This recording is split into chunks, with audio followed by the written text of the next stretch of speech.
بسم اللہ الرحمن الرحیم۔ معزز ناظرین، السلام علیکم ورحمۃ اللہ وبرکاتہ۔ آج کا جو سوال موصول ہوا ہے وہ ٹوپی میں نماز پڑھنے یا نہ پڑھنے کے تعلق سے ہے۔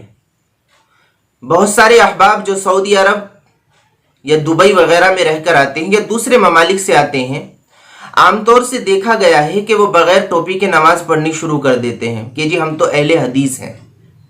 اگر ان سے معلوم کیا جائے کہ بھائی تم بغیر ٹوپی کے نماز کیوں پڑھ رہے ہو، تو وہ فرماتے ہیں بخاری میں ایسے ہی لکھا ہے، اور بخاری کی حدیث کا حوالہ دیتے ہیں، اس حدیث کا کہ جو حضرت ابو ہریرہ رضی اللہ تعالی عنہ سے مروی ہے، جس کے اندر ایک شخص نے نبی پاک صلی اللہ علیہ وسلم سے سوال کیا، یا رسول اللہ، کیا کوئی شخص ایک کپڑے میں نماز پڑھ سکتا ہے؟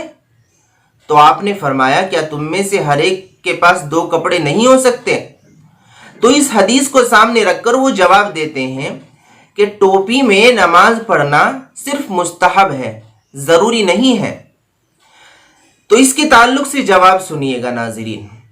اللہ تبارک و تعالی نے اولاد آدم کو دو طرح کے لباس عطا فرمائے، جن میں سے ایک لباس کے بارے میں سورہ اعراف میں ہے، یا بنی آدم قد انزلنا علیکم لباسا یواری سوآتکم وریشا، یعنی اے انسانوں، ہم نے تمہارے لیے وہ لباس پیدا فرمایا کہ جو تمہارے پردے دار بدن کو بھی چھپاتا ہے اور تمہارے لیے موجب زینت بھی ہے۔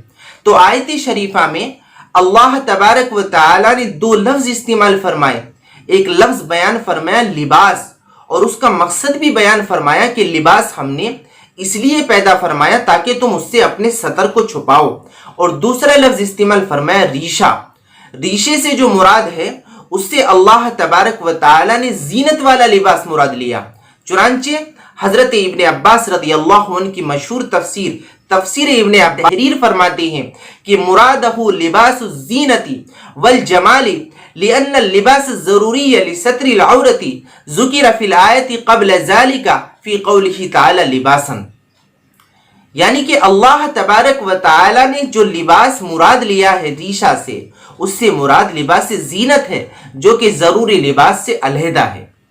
تو خلاصہ یہ نکلتا ہے کہ اللہ تبارک و تعالی نے انسانوں کو دو طرح کا لباس عطا فرمایا، ایک وہ لباس کہ جس سے انسان اپنے سطر کو چھپائے، دوسرا وہ لباس کہ جس سے انسان زینت اختیار کرے۔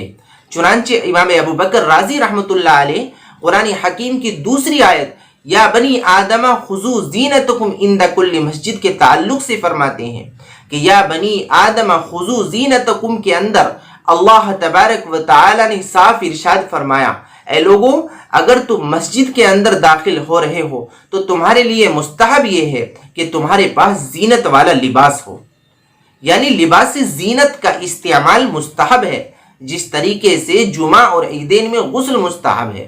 اسی لیے نبی پاک صلی اللہ علیہ وسلم اور آپ کے صحابہ نے ہمیشہ سر پر عمامہ یا ٹوپی کو استعمال کیا، یعنی سر کو ہمیشہ ڈھانپ کر نماز کو ادا کیا، اور اکابرین اور مجتہدین کا بھی یہی طریقہ رہا ہے۔